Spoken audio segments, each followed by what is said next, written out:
Good morning, Boy, that is, wow. Good morning, everyone. I didn't mean to wake you up so early. Anyway, welcome to another of the presentations.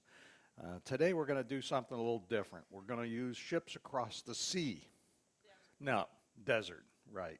We're going to be aground. We're going to be on sand for most of today, or rock. And then we have a little bit of water involved too, but don't let that bother you. Anyway, on the journey, you're going to meet one of the most famous travelers who crossed the Silk Road, a man by the name of Marco Polo. But first, the answer to the last big O question, which was answered last night at about 7:10 or something like that. So there's always time to come and catch me. The big O question was, what did Robert Fulton call his first steamboat or steamship? He called it simply his steamboat or his experiment. Wasn't the Claremont, wasn't the North River steamboat or anything. It was just simply his experiment or his steamboat. We're going to have another big O question at the end of today's thing, and a lot of points today. Potentially a lot of points. And also you can catch me anytime after the given time tonight, and could be tomorrow, could be the next day, but not before the given time. Anyway, who here has not played Marco Polo? Anybody with a swimming pool has probably heard about that game, and the kids just used to drive their parents crazy playing it. Now imagine what it was like to be Marco. And when he moved into next to a large family that had a pool. Marco! What do you want? What do you want? Oh, the poor guy. World-renowned cellist Yo-Yo Ma called the Silk Road the Internet of Antiquity, the first truly international exchange of scientific and cultural traditions occurred here over 1,000 years ago. Now, historically, the Silk Road was actually several different routes that crisscrossed Eurasia. It meant a place where they could exchange goods and ideas. And it wasn't just silk, but also precious metals, gems, spices, and tea that were traded. Now, silk was the most important because it was the currency in early China. Silk was discovered about 2700 before cameras, or BC, by the wife of one of the Chinese emperors by the name of Wang Ti. Now, legend has it that she actually dropped a silkworm cocoon into a cup of hot water while she was making tea. Probably didn't do much to the taste of the tea, but I can tell you silkworms are edible. My wife actually had some sauteed worms when we were in Korea a couple years ago. Anyway, the young lady found that the fiber could be unwound from the cocoon. And twisting those fibers together from several cocoons, she actually could make some thread that was strong enough to be woven into cloth. Kind of a leap of faith, if you ask me. Anyway, silk thread turned out to be very strong and was not easily broken. Using worms for the production of raw silk is certainly a lot older than recorded Western history. Silkworms live for about 2 months, and they eat about 30,000 times their weight in mulberry leaves. Now there's a buffet for you. Now, it takes about 3,000 cocoons to make 1 yard of fabric. So I guess that's the way the Chinese got even with the little worms eating their trees. Now, for hundreds of years, silk was the Chinese nobility's most closely guarded secret. Only the royal family was permitted to wear garments made of silk. Many other people wanted it because they considered it a miracle fabric. And a way to transport this fabric throughout the Chinese Empire and other places had to be found. Now, an important contribution to the transportation of silk was the domestication of the Bactrian and the Arabian camel. Now, this is a Bactrian. Isn't he lovely looking? Really a cute guy. By about 2500 BC, the taming of this camel allowed long-distance travel, particularly across the deserts. Now, they were critical to successful journeys for a couple reasons. One, they would drink a lot of water, and that could last the animal for 5 days to a week. Now, here's a little tidbit for you that you always want to know when you're out in the desert with your pet camel. You could make it regurgitate and bring up water when your little canteen went dry. Yuck. Oh, God. The idea just doesn't appeal to me at all. I could be really thirsty and it wouldn't work. Anyway, the earliest recorded Silk Road traveler was a man named King Mu from China. Back in about 959 or so BC, he wrote the first known book about that route.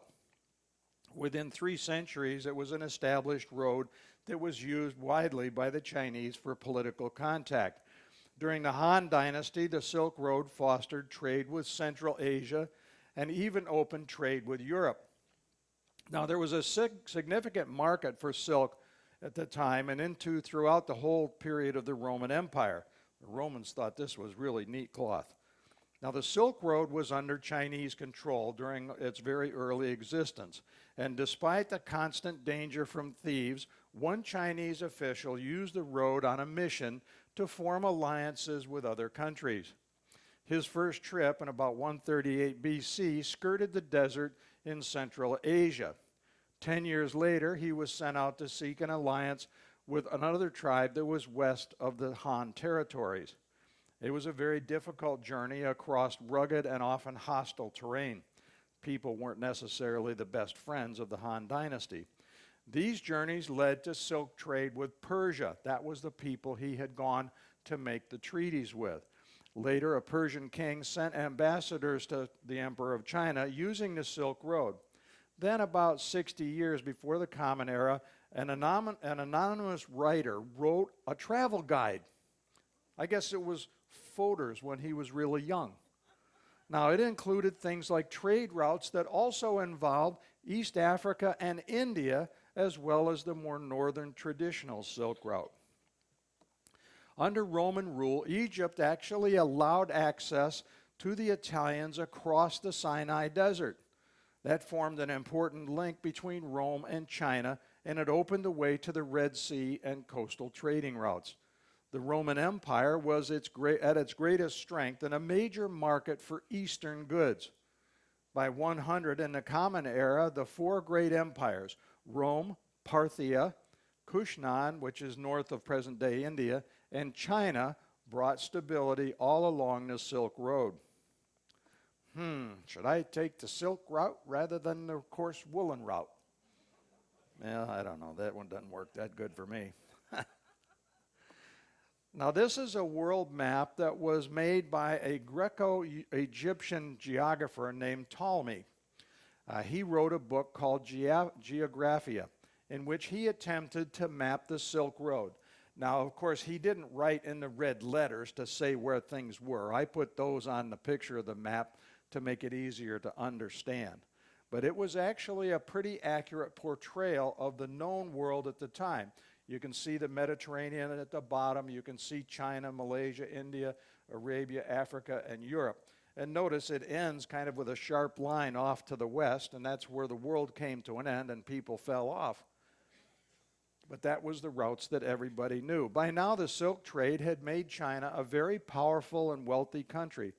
But the Roman emperor balked at paying China's high prices for silk. He thought it was outrageous. And other people wanted to also make their own silk to avoid the expense of traveling the silk route to get it. So the secret soon came out. Another legend says that it was a princess from the royal court in China that carried the silkworm eggs out of the country. By the end of the 5th century, silk was being produced pretty much all across Central Asia. Then about 550 AD, the Roman Emperor Justinian sent 2 Persian monks to China to learn the silkworm production or the silk production secrets. They returned several years later with all the necessary elements, silkworm eggs and mulberry seeds hidden in bamboo walking sticks. I didn't know monks were a little bit felonious, but that's okay. Anyway, the golden era of the Silk Road began within the next 50 years. People started to travel back and forth in great numbers. China was now open to foreign influence, and the Muslims controlled most of what is now known as the Middle East. But 100 years later, the Tang dynasty in China fell into decline. And when that happened, so did the Silk Road. It just kind of collapsed. But it was reinvigorated just after 1200 when Genghis Khan set up a series of way stations. Camels and horses were placed all across Mongolia and China, where voyagers could typically stop for food and rest. For those of you from North America, particularly from the States, you remember the Pony Express. I was one of their early riders, and from St. Louis to San Francisco, or to Sacramento, that was really where it ended. That's why I ended up there. You could ride a horse all day long and got to a way station, changed horses, jumped on the next horse, and kept riding. This was kind of an early version of that, but I'm sure they weren't in that big of a hurry. But anyway, using that system, riders could travel with fresh mounts from one way station to the next and get some rest and some food. Now, Kublai Khan became the leader of the Mongols in about 1271, and he established what we know of today as the Yuan dynasty. The silk trade again prospered when the iron-handed Chinese ruler was in control. He would take no prisoners. This slide is a picture of an engraving from a manuscript at the National Library in Paris. Marco Polo was perhaps the most famous traveler on the Silk Road. He went beyond Mongolia to China farther than any of his predecessors, and his journeys in Asia lasted for some 24 years. Now, Marco's father, Niccolo, and his uncle, Maffeo, set sail before Marco was born. The Polos were nobles from the coast of Italy, basically in Venice. They were in search of new markets to open in Asia. By 1260, they were trading in Constantinople. We know it today as Istanbul. And from there, the Polo brothers set sail for the Crimea. Well, things didn't quite work out, so they soon found themselves trapped in a war between two rival Mongol lords. They went off and sought refuge in Persia, where they were invited by envoys to meet with Kublai Khan. They were really eager for some new markets and trade prospects, so they accepted the invitation and arrived in China 3 years later. Wasn't exactly on the bullet train. Now, the brothers returned to Venice with a letter from Kublai Khan to the Pope. The Khan wanted 100 missionaries, supposedly, to convert the Mongols to Christianity. He also wanted holy oil from the lamp that was burning in the Church of the Holy Sepulchre in Jerusalem. But the Polos were unable to deliver the Khan's request. The Pope had died, and the College of Cardinals had not yet agreed on a successor. On his return home, Niccolo learned that his wife had died. While he was away, she'd given birth to a son, and Marco was now 15 years old. It was just a real quick little summer vacation that Niccolo had been on. The boy had been well educated. He was very well read in the classics and understood the Bible, was trained in it, and the basic theology of the church. He spoke both French and Italian. After 2 years without the election of a pope, the Polo brothers said, we're just going to go back to China because this isn't going to last. So they took Marco with them. He was now 17 years old. The Polos sailed to Acre, just north of Jerusalem, where they met with the newly elected Pope Gregory X. Now, the Pope sent 2 friars, not the 100 that the Khan requested, with the Polos to deliver letters to Kublai Khan. Now, the 2 friars, right after they left from Acre heading for the Orient, decided this wasn't a journey they necessarily wanted to make, so they bailed out and went back. Okay, so they didn't go with them. That left the task of converting the Mongols to Christianity to young Marco. Now, the Polos' trip was planned using the sea routes down along the coast at the south, but the ship that they were being provided was unseaworthy. And a lot of ships in that era were unseaworthy. They abandoned the ship in favor of traveling overland, and a large caravan was assembled for their journey. Now, they intended to leave Jerusalem and go to China through places like Armenia and Persia and Afghanistan. Then they would travel over the mountains and along the Silk Road to their final destination. Now, as the family neared the Chinese capital, the great Khan was informed of their impending arrival, and he sent a royal escort to help them get into the capital. In 1275, the Polos arrived at the summer residence of the Kublai Khan. They delivered the oil from Jerusalem and the papal letters. In 3.5 years since leaving Venice, they had traveled about 6,000 miles. Marco detailed the moment he first met Khan in his book. He described the meeting place as, quote, the greatest palace that ever was.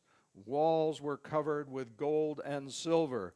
The hall was so large it could easily accommodate 6,000 people. The palace was constructed with bamboo canes held in place by silk cords. It could be broken down into pieces and transported when the emperor moved. Kublai Khan also kept, according to Marco, 10,000 speck-free white horses. These were white horses without a speck of any other color on them. And those horses' milk was reserved for the Khan's family and for one tribe of people who had won a victory for his grandfather Genghis. Marco was amazed at Chinese inventions. His descriptions included stones that burned like logs, coal. He was particularly interested in their money. To make paper money, wood was pulped, pressed into rectangles, and cut into varying sizes. The wood was from the bark of a mulberry tree, and only this very thin little white skin between the wood and the center of the tree and the thick outer bark was used to make the sheets of paper. Using paper instead of gold or silver coins was a surprise to the mercantile Polos. Marco attributed this success, the success of the paper money, strictly to Kublai Khan's power and control and his stature as a ruler. Anyone caught forging or refusing to use the paper money would be punished by death. Hey, you know, that way you make your currency pretty sound. The paper money was stamped and sealed. It was basically a silver certificate, and they could be exchanged for silver or for coins.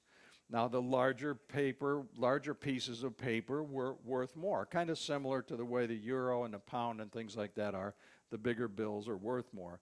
Now, Marco said, quote, with these pieces of paper, they can buy anything and pay for anything. And I can tell you that the papers that reckon as 10 bezants do not weigh but 1. Now, bezant, quote. And those bezants were early gold coins that were used in Venice. Marco developed a very close relationship with Kublai Khan. Khan really liked this young man, and by 1277 he was appointed as an official in the Privy Council to the emperor and the tax inspector for the country of China. That's a pretty good deal for a foreigner. Now, nearly 20 years, after about 20 years in service, the Polo family finally thought, well, maybe we ought to go home. It's time to go home, and we're kind of homesick anyway. Niccolo and Maffeo went to the Khan, and they asked many times for permission to leave and return to Venice. But every time they went, the emperor said, no, I want to keep my trusted advisors, and I want to keep Marco here to help me, and he refused their request. Well, they were kind of stuck in the middle of a country which a man controlled vast distances on their route home, so they were trapped there. They couldn't get away.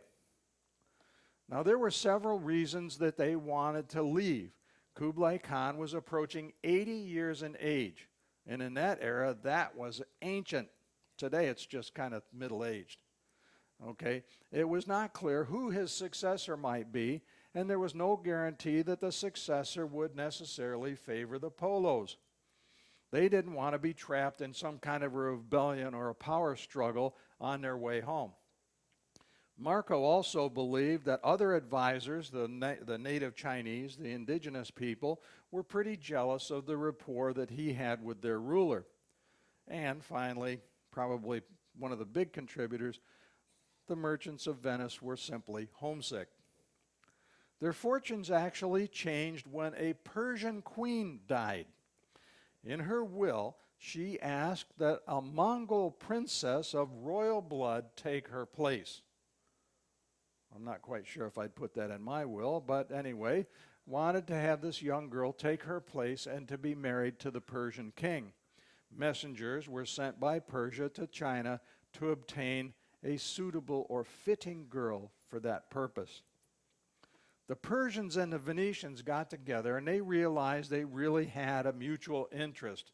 So they proposed to the Khan that they travel together to deliver the princess. The Polos would ensure safe passage to the young girl, and then they would make their way back to Italy. Now, wanting to honor the request of the now dead queen, Kublai Khan agreed that the Polos were ideal escorts for that particular journey. It wasn't quite like going on a ship's excursion and having an escort in a blue shirt. This was a bigger deal. Now, Marco and his father oversaw the building of the ships that were used for the voyage. Basically, they were very large Chinese junks, which was the ship of choice at the time. Kublai Khan gave them a golden pass. Now, this is not what it really looked like, but I couldn't find a picture of any golden pass from Kublai Khan, so I used this one. Anyway, Khan asked the Polos to deliver his greetings to the Pope, among others, and they set sail in 1292 with a fleet that consisted of 14 very large junks and 600 passengers. They sailed past Vietnam to Java, then west to Sri Lanka and along the coast of India. They reached the Middle East. They got finally off to Persia, only to discover that the man that the young girl was to wed had died. Sad. She was subsequently married to his son, so it worked out okay for her. However, only 18 people survived the journey. Of course, that included the Polos and the princess. Now, some historians believe that the crew and the other passengers died from scurvy, cholera, drowning, little simple things like that. Others suggest that the deaths were caused by hostile natives or even the Somali pirates. Oh no, they weren't the Somalis at the time. They were just pirates, Asian pirates of yore. We're going to talk about them later if we get a chance. Not today, however. Now, after 24 years, Niccolo, Maffeo, and Marco finally returned to Venice. They wore very unusual and pretty ragged clothing for the time. Many in their own family didn't even recognize them. 24 years, when you think about it, that's a long time. They were strangers to their neighbors, and they spoke with a very unusual accent. They no longer spoke the pure Venetian type of Italian language. They spoke some kind of a Chinese derivation of Italian. Now, 3 years after they returned home, Venice went to war with neighboring Genoa over who was going to control, among other things, trade on the Mediterranean. And Marco Polo was appointed the commander of a ship, and he went to sea. He was wounded in a naval battle, and he was taken prisoner of war. Now, he was imprisoned in Genoa, where he met a romance writer from Pisa, whose name was Rustichello. Now, during his 2-year jail sentence, Marco dictated the story of his years abroad to this writer, Rustichello. Marco was well treated in jail. He had his own private cell, probably had an adjoining bath, access to the buffet, and so on. And he was finally released under terms of the treaty in 1299. He returned home to Venice, and his family had purchased a very large home. The Polos continued their trade activity, and Marco, over the rest of his life, became very, very wealthy. The Polo family financed a lot of expeditions away from Venice, but none of them ever left the city again. Marco married the daughter of another merchant from Venice, and they had 3 children. When he was nearly 70 years old, Marco Polo was confined to his bed by illness. Soon he was on his deathbed, and a local priest came and helped him write and certify his will. The priests were probably more reliable and a little more honest than the local lawyers. Now, he died in his home, and he was buried in the church of San Lorenzo within the convent of Castillo. Marco's will granted freedom to a Mongol Tartar slave that he'd been given way back by Kublai Khan. That slave also, by the way, was with him while he was in prison. But his legend and the Silk Road live on. Marco dictated his tales, and they were called The Travels of Marco Polo the Venetian. They were one of the first bestsellers when they were published in 1307. Well, that wasn't hard to be one of the bestsellers because there were only 2 or 3 other books that were even being published at the time. And of course, the big bestseller was the Bible. So it was easy to be one of the best. Anyway, shown here is a modern cover plate from that book. You know it's a modern cover plate because, one, the stuff at the bottom is written in English, and New York didn't exist in 1307. Well, the land existed, but they didn't call it New York. Anyway, the book covers the area from Turkey to Japan, but because the descriptions in it are in the third person, it's very, very difficult to really map out the route that he took. Now, Marco Polo's stories are an important work on Chinese civilization during the Mongol era, and they are really a summary of life at the time in China when he arrived, and actually for almost his whole time there. The account of his travel earned Marco the name the father of modern anthropology. It includes descriptions of cities, architecture, people, languages, and governments. Also covered are culture, styles of dress, marriage customs, rituals, and religion, as well as sexual practices in the Far East. But some of the descriptions in Polo's book were so strange that soon the Venetian people started to refuse accepting them. They thought, oh, this is crazy. Among other things, crocodiles and coconuts that were talked about in the book had never been seen by anybody in Venice, so they were assumed to be simply products of Marco Polo's overactive imagination. The book was referred to later as A Million Lies. It earned Marco the nickname Marco Milione, and most people dismissed it as a mere fable. Since he was not believed, the phrase, "it's a Marco Polo," became a way to denote an exaggeration. People just couldn't buy into the fact that it was real. Some of his descriptions contained inaccuracies that may have been because Rostichello embellished them. And also, you have to remember, some 30 years passed between the time the journey began and when a book was written. So the accounts all had to come from Marco's memory. He didn't carry a journal with him. He didn't have a diary. He also didn't have an internet to go back and research the stuff, so he did it all from his mind. Now, Marco's family and friends asked him to recant the stories when he was on his deathbed. He refused, and he said, quote, "I have not written down half of those things which I saw," unquote. The Great Wall of China and several other wonders in the Orient are never mentioned anywhere in the book. Now, he may have forgotten them or just left them out because he felt they wouldn't be believed. Legend also has it that Polo brought noodles with him on his return from China.